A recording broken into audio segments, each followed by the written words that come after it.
Yo, it's the Drop Night Show, and you know we back. It's your man Sean Beasley. We are back on Water Ice Radio, and I got my fam here. What up, K Wonder? What up, J Qualified? Yo, what's going on with you? Blah, blah, blah. You on your gang-ish today?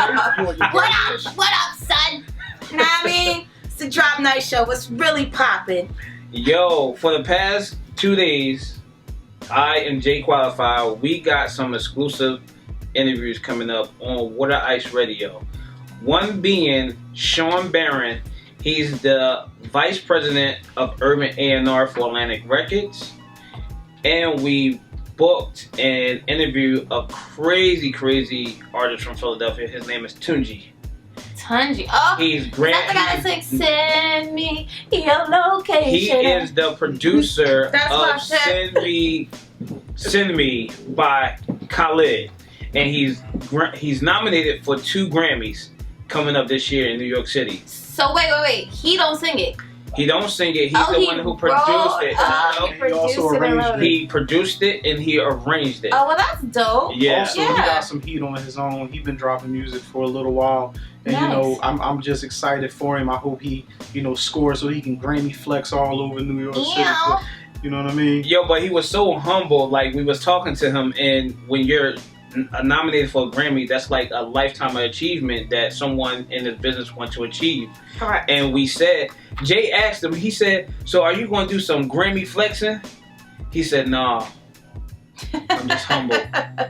Going to speak with Tunji, we also got together with K Wonder and slid through the Chill Moody event. That was dope. He doing something super dope for the culture. He got his whole face on a can of beer, you know what I'm saying? And if anybody know about craft beer, it's hard for minorities to break through and really get shine in that industry. So, that was definitely a win for the culture, you know what I'm saying? I know you a Heineken and Corona kind of dude, which I ain't knocking, but a lot of us like craft beer. Yeah, you especially, Jay, you pride yourself on. But what him and Jay was doing, like, I started talking to him, and I said, yo, this Jay Qualified from the show. And Jay directly went into nerdism right there with him. Both of them was nerds at that point, talking about beer. What else? The IPK. But why he gotta be a nerd though? Why he gotta be a nerd? Just because he's a beer connoisseur. So correct me on that. We talking about IBUs and different stuff like that, ABVs, just common sense stuff when you drink a beer. See, that's not common sense to a normal person. No, I mean a lot of people shots. A lot of people drink 211 or they drink 211. Corona. 211. Yeah, I mean, where they be at? I'm from the mud. They be in North Philly on Lehigh Ave. Listen, first of all, don't discourage the hood. You know what I'm saying? I be from the mud. They be in Camden. Well, look, the Drop Night Show is definitely moving, and we're so happy to be officially on the Water Ice Radio. We're glad everybody who's tuned in, whether you're watching on live or you're listening with the TuneIn app, we really greatly appreciate it. You know what I'm saying? This show is going to be really interesting and fun because we have Andrea Berry, who is the mother of Yazz the Great, which Yazz Great is Brashear Gray, and he plays a role on what show? Empire. There we go. Not only that, he played, what was his character on New Edition? He played Michael Bivins, and he killed that too. Yeah, talented kid. She's gonna be talking about raising him and his ADHD. Yeah. It's the Drop Night Show on Water Ice Radio, and that was Post Malone, Feeling Like a Rock Star.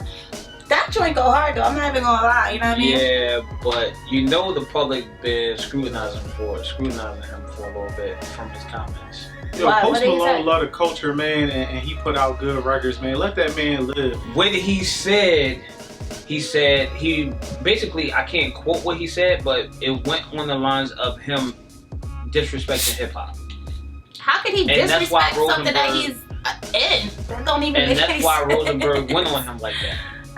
Hold on, but you know what? I ain't even gonna get into all that, man. Like, I think a lot of people super sensitive right now. What's real rap, what's not real rap. Yo, you know what's real? Getting that bag, taking care of your family. Everything else don't really matter. You know what I'm saying? Everybody talking about hip hop this, hip hop that.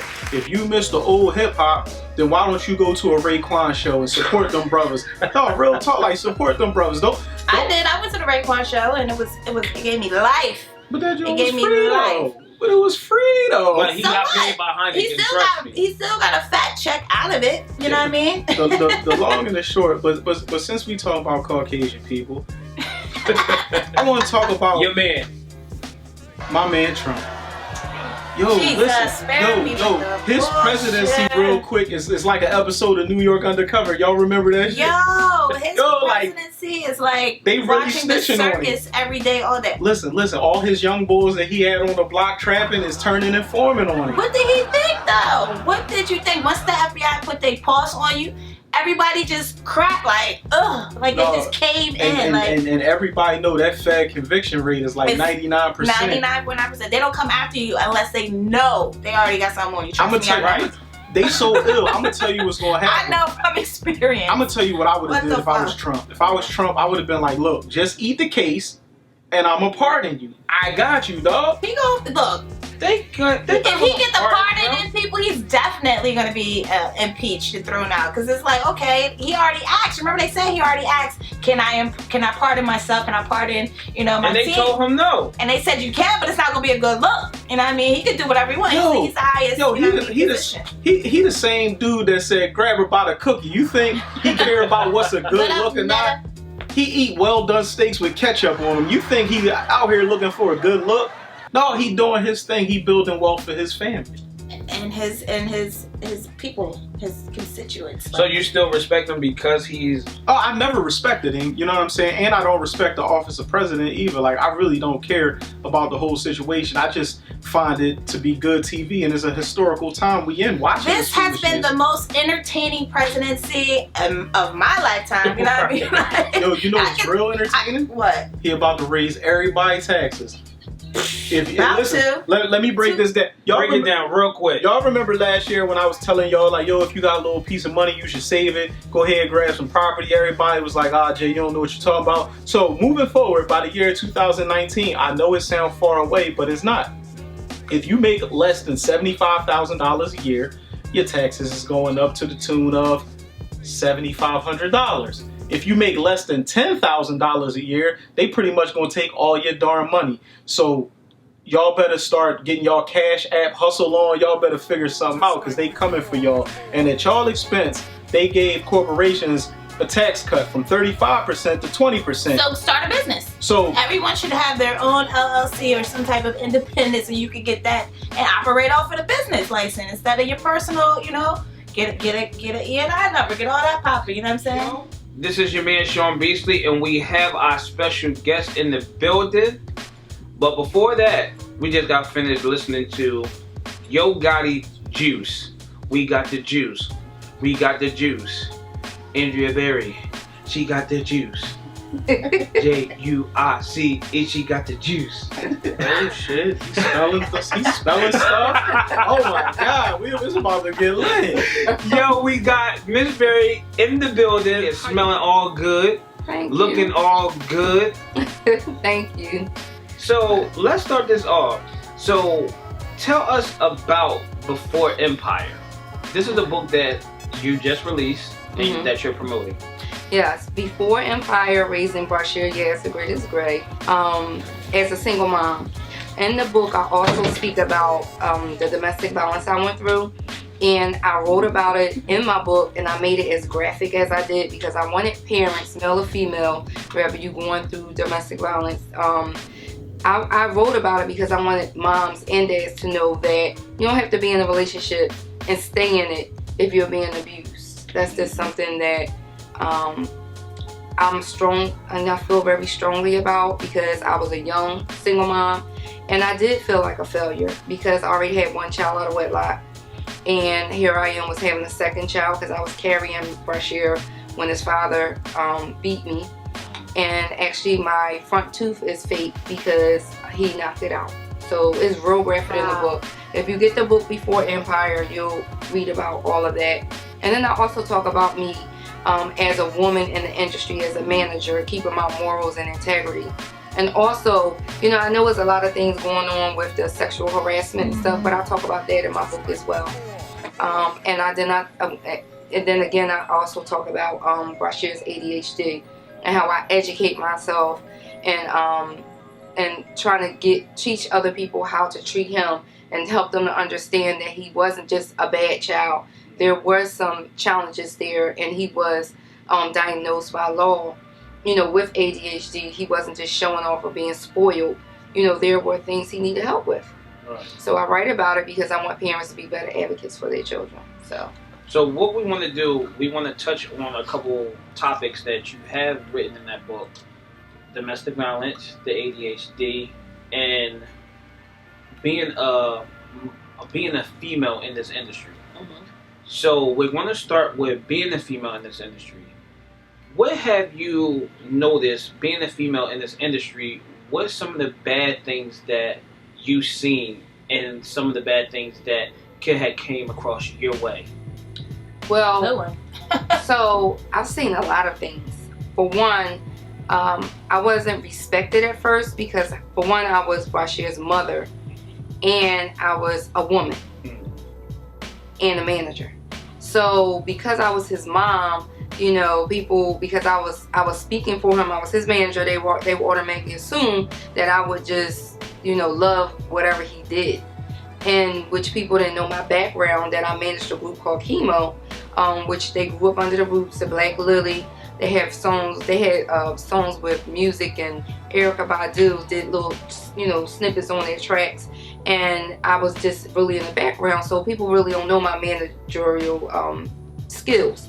So when Brashear came about, I started to manage him. But what I noticed was when I was trying to get him on certain things, they was like, oh, you just think, that he's going to be a star. And I kept telling people, he's going to be a star. I was getting on people's nerves, but because I was his mom, they was looking at me as just a stage mom, or that you're just his mom. The other thing was that I would get people, like men, come up to me and say, well, I'll do this for you if you, let me take you out on a date. Or I get men trying to, feel on me and things of that nature. But because of my strong personality, I didn't care if Brashear wasn't going to get on another show. I had to let them know from the door that I'm not tolerating it. I'm very smart and intelligent, and I know where I got the other group, who Missy Elliott was great sign. So I know where I got the other group based on intelligence. I don't have to do those things. And the way I was raised different. I'm a different breed. I am a different breed, and so when I speak, I also speak about women keeping your morals and integrity no matter what, and just educate yourself. If you educate yourself on whatever it is you're trying to do, then your intelligence alone will make people respect you and let them see that you know what you're talking about. Because the one thing they didn't do was play with me when it came to Brashear or the other group. They would not talk to him without talking to me first. They know, oh no, you can't talk to him because Miss Berry is going to have a problem. So I've seen a lot of things, and I've seen a lot of women experience that and didn't know how to handle that. And I see now that, I'm so happy that women are stepping out and talking about it more. But I also wrote about an incident that happened to me as well. And once again, I nipped it in the bud. So once I spoke about things, and people sometimes joke and say that, they really didn't. After a while, they stopped looking at me as just a female because, they said sometimes I act like a dude. But, I had to sometimes because, yes, you're in that dominating industry. To maintain, to demand my respect and let people know that, yes, I didn't always look at myself as being attractive, but some people do. And yes, I am a little, hippie, but that don't mean that you have the right to touch me or disrespect me or think that I'm going to sell my son or sell my soul to the devil just for my son. Okay. No, I'm very intelligent. I know what I'm doing. I'm good at what I do. And I wasn't doing that. Right. So I know in particular in this industry there are a lot of people will try, you know what I mean, just to see how far they can get. And when they come across an alpha female such as yourself who's handling her own, they gotta, let me get myself together. I can't, so that's dope. I wanted to talk about the topic of the domestic violence. I know you do several speaking engagements. I myself at a young age experienced that, and I remember just being feeling so alone, and not knowing who I could talk to about it. I really didn't come out and start talking about it until like several years later. Like my close friends knew about it, but I wasn't comfortable to the point where I could talk about it because, like you said, you felt like a disappointment and all of that stuff. And on top of that, I just really didn't know how, to communicate, someone just really tearing me apart, Right. or trying to, what have you. So how do you, or what do you express to young girls or women who have maybe going through that situation or did go through a situation like that? What was your breakthrough part for you? How'd you get over it? So my breakthrough part for me was, for one, was my children. Even though I was 7 months pregnant when I went through it, but I had a 1.5-year-old, which is my daughter, that I had to go home to. But I kind of sensed something wasn't right because, when you're young, you get into these relationships that you so-called call relationships, and sometimes we get pregnant by the person that you're dealing with, and you're young and it's fast, Right. And so with that, I just, because it happened so fast, and I didn't have my daughter, I never had my daughter really around him. Okay. So I was the type of parent that would go to work, take care of my daughter, and get her ready for bed, because at the time I was living with my parents. Mhm. So I would go home, get her ready for bed, put her down at 8 o'clock, and then I would go there because he didn't live too far from me. And then I would leave there by 4 or 5 in the morning so I can be home when my daughter got up. Okay. So she didn't see none of that, because had I was bring her there, she would have experienced that. Right. So, but I kind of sensed it, but I still wasn't sure because he never showed any signs of that to me. But I've heard it. Hey, I was hearing about it in the streets. But when you're young and you're dumb, you're like, oh yeah, whatever. But when it really did, took one time for me, and I was so disfigured that I didn't come home that morning because I didn't want my daughter to see my face. I was embarrassed, and my mom, and I didn't want my brothers, my street brothers, and my brothers to do anything to the father of my child. Although I was disfigured, I just laid there, and I was trying to figure out what to do. And all I can remember is just being embarrassed as a mom, and just thinking about what I need to do to protect my child. If he did this to me, then if my child did something, then he could snap. So I was thinking about all that. So once my mom came and got me and I got out the house, I didn't never go back to him, but I did want him to be a part of his child's life with supervision. It just didn't work out that way. I had to cut it off completely. Wow. Because I was fearful, if I have to work or, and knowing that Brashear's ADHD, how that was progressing, it just wasn't a safe situation. So I had to just nip that in the bud and do what was best for my child. Right. Go ahead. Speaking of the ADHD, and you raising a young black man, and how this culture, this society, and this country throw young black men away without a second thought, whether, if a kid of a different race has Asperger's or ADHD, there's all kinds of coddling and understanding. But, if a young black man or a young black boy has those same issues, they want to suspend them from school and charge him as an adult. Him having, that situation growing up. How did you protect him from this vicious world we live? Because obviously he's a success. Mm-hmm. He's a major success, and he's doing it for the city, which is amazing. How did you protect him and be able to navigate all of that stuff and get him where he is today? Wow. So it's so much to that. It's so much to that, because for one, where I'm at with God now, I wasn't where I was before. I was always struggling, trying to get where I need to be. And I'm still not there. I'm trying to get there, but I always had faith, and I always retract back to God. And that was number one. Number two was just knowing what the world was, because I was a street runner. Even though I worked and took care of my kids, once I got them down, I was out with my girls, at the clubs, everything. I talk about all that in my book. But for me, being afraid that he was going to either get murdered or he was going to go to jail, I tried to create a structure around him that when I had to work 16 hours a day, I would get a daycare provider. After school, before school, all the way up until 17 or 18. When I move, you move. So even with my daughter, so if, say for instance, I would after school, I was have somebody come to my house and sit down with them, or take them down to my mom. So it was like a hand exchange. And then when he did break away from that, then I had to cut down my hours. It would be times where, you know, we was in fear for some things being cut off, because I had to be there to make sure that he was straight. And it's just the decisions that you make as a parent, even me being young and not knowing and educating myself on certain things. And I just had to make sure that he was straight, because at the end of the day, it's on me, it's not on him. I'm the parent, so I hope I answered your question, because it's so much more.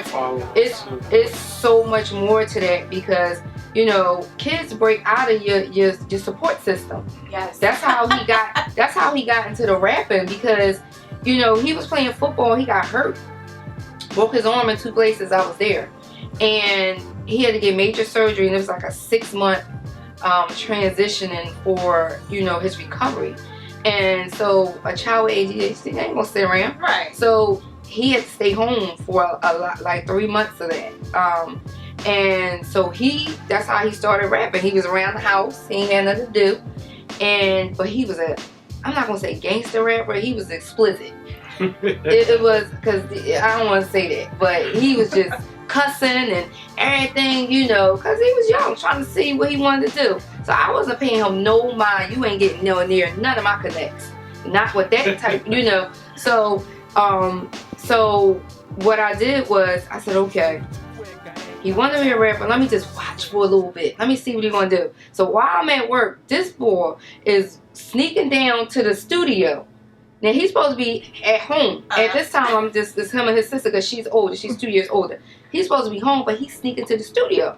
Now he was doing this for months. He met the guy at my job, because I used to make them do volunteer work at my job. They had to work the city job, and then after that, they go come to my job. So they had 2 jobs. Ghetto city This was in the summer, right? So the guy he's like a brother to me. He called me. He said, "You know what? I know how crazy you are, and I know how you is about your kids, but I haven't seen you down at the studio with your son." I said, "What?" I said, "Excuse me?" He said, "Oh yeah, he's been coming there. Mind you, this is all the way down Southwest Philly." Oh wow. And we was in Overbrook. Right. So I'm like, "Excuse me?" So he said, "Oh yeah, he's down here every night, and you gotta hear him." At this time, I'm flipping. I'm ready to kill him. He said, "Andrea, please just chill. Just listen to this one song." And the one song I heard wasn't that bad, like with the cussing, but it was good. So I was like, "Oh, okay." I said, "So from this point on, I will be managing him."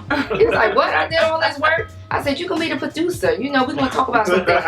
So then I allowed him to co-manage with me for a little bit. It didn't work out. He had to stay the producer, because I was like, he can't do this type of music, because if he don't want me in the studio, because I'm a hands-on manager, like I want to be in the studio. That's just how I am with my artists. So, I should have never want to be in the studio. He kept saying, "Mom, you step out." I was like, "Okay, I hate to step out. All right, step out." But when he got home, I said, "Listen, you can't be calling me mom in this industry." So he came up with Miss Berry. Oh. So that's how he came up. He said, "I'm just gonna slash your whole name. This is what I'm gonna call you." So I was like, "All right." So, so from that point on, I just said, "You know what?" I talked to the producer. I said, "You know what? This is not right. This is not right. He can't be cussing. I don't like the N word. I don't like the B word. I'm a female. Like that's just, if he don't want me in there, that ain't right." So we're gonna have to figure something else out. So it took us like almost like 6 months to a year to like really get him on point. So I started bringing like other people, other males around, and so they can talk to him, get in his ear, because he's young and they can get in his ear and stuff like that. So, and that's how we got him to leave some of that stuff out. And then it got to the point where Cosmic Kev, he did a song. It was like an old school beat off of Biggie. And Cosmic Kev was in love with it. He was playing his music, and Kev was like, "See, you don't always have to be cussing," because it was straight clean. And then Cosmic Kev kept asking for music, but he only wanted the clean stuff. So that was his motivation to say, like, I can really do this without having to cuss. And then when we would perform and do shows, our shows was clean.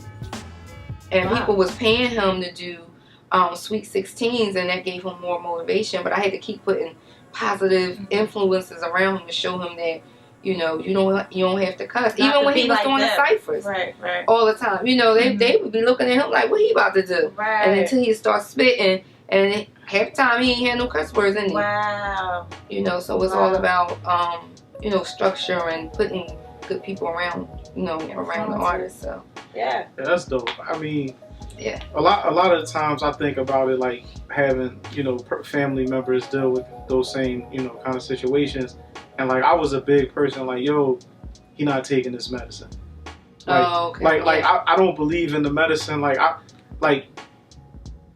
If you vibrant, having a good time, and then I give you this pill, and then you just like, I want to go to bed. That's not fixing the situation. But that's not it. See, people have a misconception. That's why I said you have to educate yourself. So say if your child gets diagnosed with autism or ADHD, the first thing you need to do is educate yourself on everything. And I'm going to give you an example because I was the mom that was like, shh, not my child. He was under 5. How can you diagnose a child under 5 with ADHD? They go through terrible twos. So it took me till he got to 5 when he got in real school.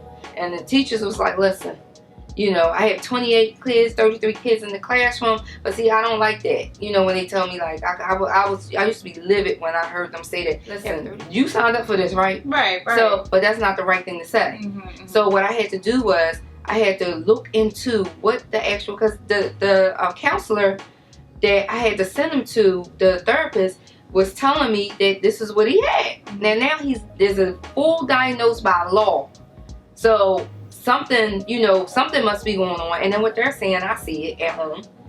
So I can only imagine with all the other kids. Mm-hmm. So, what I had to do was, I educated myself on it, and then they wanted to put him on medication. I looked up the Ritalin first because that's all I knew about. I said, oh no, he's not getting on that because the heart palpitations, kids die from it. So I said, we're going to try something else. So I would tell them, I told them to give me a list of things we can try. I'll look it up and see, what it was going to do. For him, it worked, but the side effects of it is what bothered me the most. A lot of them had side effects. I didn't know about the side effects. I didn't know to look up the side effects at the time. And it would be times where, I would cook as a single mom. I'm cooking spaghetti for 3 days. It's supposed to last for 3 days. And one day I come home and it's gone. So I'm disciplining him because I'm like, yo, Mm-hmm. what y'all gonna eat for the next 2 days? So I'm pissed. So now I'm disciplining him because he done ate the spaghetti. But it's because some of the medication suppress your appetite for 13 hours. So when he get home, he's a growing boy. He's gonna eat the whole pot. Everything, right. Well, not to cut you off, we want to get back to Miss Berry. She's going to finish talking about. I'm learning so much right now. I'm really... before Empire, and we want to also get into your entrepreneurship that you have, That's right. your clothing line, That's right. and you being a philanthropist. You got words today. Oh my gosh, you can tell you showing off. Where you been hanging around talking with clear sentences? It's very. Yo, you got him together. Yo, Yeah, but what Miss we're about Berry. to do, we're about to get into Gucci Man. I get the bag and fumble it. I get the bag and tumble it. Hey. Hey, turn up Future Amigos on the Drop Night Show on Water Ice Radio. I don't know nothing. Listen, we are actually in the middle of a great conversation with Miss Berry, Bashir Gray's momager, rather. I love that term. And she's given us an in-depth detail about the upbringing of raising, her celebrity son, who you can catch on Empire every Wednesday. That was good. Like Yes. Make sure you guys stay tuned in, and make sure to get her book Before Empire, which is on all Target, Walmart, online, on all lines, Amazon, all that. Make sure you go and cop a bunch of those Good holiday books. gift. Very good Make sure holiday you buy not 1, not 2, not 3, not 4, All right, a lot. not 5, A lot. not 6. We get it. Especially if you got that person that's really just learned how to read since last show. Perfect gift for them. Hooked on fire. Yo, they taking the jab at me. They taking the jab at me. Yeah, so Sean, I know you had another question for Miss Berry. What was that? That question is, I'm gonna stay on the ADHD. Do you think in today's age is the public school system caught up to knowing how to handle these kids with ADHD? No, and that's one of the things that I'm working on, because I just feel like, for me, what I've been through with the school system was horrible. But the one, I didn't give up. I didn't give up because I knew that I had to fight for him to be the best brashear, Yazz the greatest grade that he can be. And this is why it's important for parents to advocate themselves and listen to your children. They're not always wrong. You know what I'm saying? The children are not always wrong. I know one of the problems that Brashear had in school was anger management because he couldn't really articulate what was going on inside. So he's being put in a detention room. You know, he's getting in trouble for not wanting to eat at a certain time because he couldn't eat, but he didn't know how to talk about that. Right. So it's up to the parents. Don't just put your kids in school and just say, here, you know, it's up to the... No, you have to be there because you have to educate them. And that I fought for him to be in a smaller classroom. I fought for him to protect his rights. Like now we call it HIPAA. So I was real diligent about, what he hears. Wow. Because if he coming back telling me that the teachers or that he can hear them saying stuff about him, then that was a problem. Oh yeah, of course. Yeah, that's a problem because that creates insecurities. It creates a lot of things in young children. But look, we're still in an explosive interview with Miss Berry. She is giving the details, honey, and making it very informative at the same time. So before we get back to her, we have Jake Qualified's Why You're Not Qualified segment of the show. Be prepared to laugh your butt off. It ain't even funny, man, because I'm mad right now. Oh, Lord. Yo, I got know you what? mad. Listen, man, y'all not qualified to give advice. Ever. Ever. The number one reason why you not qualified to give advice, you don't even follow your own advice. You like, yo, dog, you need to strap up. You can't be out here raw dogging. Dog, you got 6 kids. What you mean? Buddy, you need to slow down. You know what I'm saying? Like, all that stuff you want to talk about how people should be doing this and that, man. Before you give me any advice on anything, follow your own advice. The number 2 reason why you not qualified to give me advice, you a flipping idiot. You so stupid. Like, how you gonna, like you so stupid, you thought like a proctologist gave oral exams, like, I can't bang with you. You know what I'm saying? So, yeah, you know what I'm saying? You just got stabbed, just put some ice on it. Dog, shut up. You don't know nothing. So if you stupid, don't give me no advice. And the last reason, irrefutably, you're not qualified to give me advice personally, if you a train wreck. Listen, like, if everything in your life is trash, like, I come over your house is trash, your car is trash, your girl ugly, your son's stupid, like, if everything about you is trash, like, don't offer me no advice, because I'm not arrogant, I'm not successful, I'm on the road to be successful, but you need to slow down. You need to, like, you know what I'm saying? Like, I don't know, you need to get back in the masjid, in the church, something, because you're not qualified. And that's all I got to say, man. I told you. Yo, especially when you go over her house and it's dirty. Then she come over your house, she not smelling right. Why I gotta be a her? No. Why do it have to be a her? Why couldn't it be a him? Yes, it's vice versa. Vice versa. I'm gonna keep it You're not qualified if you don't follow your own advice. Exactly. But you know what's crazy though? You know what's real crazy? Like, everybody always want to give women a hard time. Like, women got situations. I'm a feminist. I'm a feminist. Like, fellas, let me explain something to you. Your woman got pH balances and things you would never even know about. Like, we go run ball, we get in the shower, we're good. Like, they can eat something that they diet can affect. I'm in the medical field. You have pH balances too. Very much. Because guess what? If it's below 7, you're gonna die. So you got a pH balance, and y'all sweat and stink too when y'all come back from playing football. But listen. Or if you're a pescatarian and only eat fish, and that stuff comes through your pores now. All right, amen. If you love me enough to know I just finished running Rough House and you want to lay down, God bless you. Because I know I need to get in the shower. But you gotta take your own advice. You can't be mad at the woman pH if your pH is jacked up. Now, what was that saying he just said? Right. Why you're not qualified? You're not qualified. If you know me, I'm the most qualified, unqualified person to say anything. So, you know what I'm saying? I get to say everything I say with a grain of salt. Yo, well, let's get back into this interview with Miss Berry. Oh my God, no, that was fun. Oh. So tell us, how did you get into designing? Okay, so it started from my pajama line, which is Cozy Essentials. And it started out because I got tired of going to the bathroom in the winter and being sitting on the toilet, freezing cold and being naked. Just because I had to go to the bathroom. I said, you know what? If I don't like it, you gotta fix it. Yeah. You don't like it, fix it. So I fixed the problem. But what happened was I was getting so many orders that I realized that I couldn't just have somebody sewing my stuff. I had to get a manufacturer. So now I'm in the process of looking for a manufacturer. But during that process, the book came along, which was unexpected. Like I kept saying to the Lord, I want to, I want to write a book, but I didn't know that it was going to really happen right then and there. It just came about. So I put that aside to do the book because I had to get it done by a deadline. And then so now I'm back to looking for a manufacturer, and I think I might have found one. So, and because I couldn't do that, I love maxi dresses so much and and jumpers that I decided to, be a buyer for them. So that's what I did. So I know a manufacturer for those.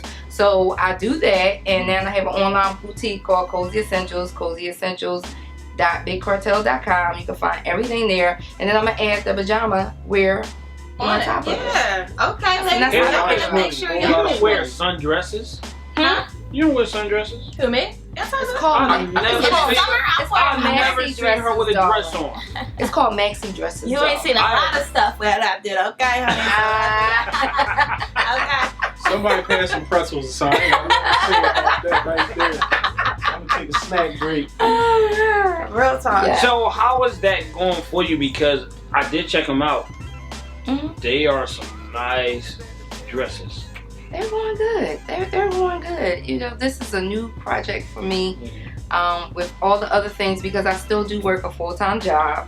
I still work 16 hours a day. So I ask you a question. You have a famous, wealthy son. Why are you still working? I've been at my job for 16 years. Okay. And the benefits is marvelous, darling. The health benefits. So, and not only that, for me is still keeping my independence and doing what I love. I love the medical field. I didn't get a chance to finish to become a RN yet, but I'm going back to do that. Wow. So that's my way of staying in. And not only that, he does do what I need him to do for the most part. He's still young, and I want him to save his money, preserve his money. Wow, so, that's all. She's just awesome, y'all. Give it up for Miss Berry, everybody. Give it up for Miss Berry. Thank you, y'all. Amazing. Thank you, y'all.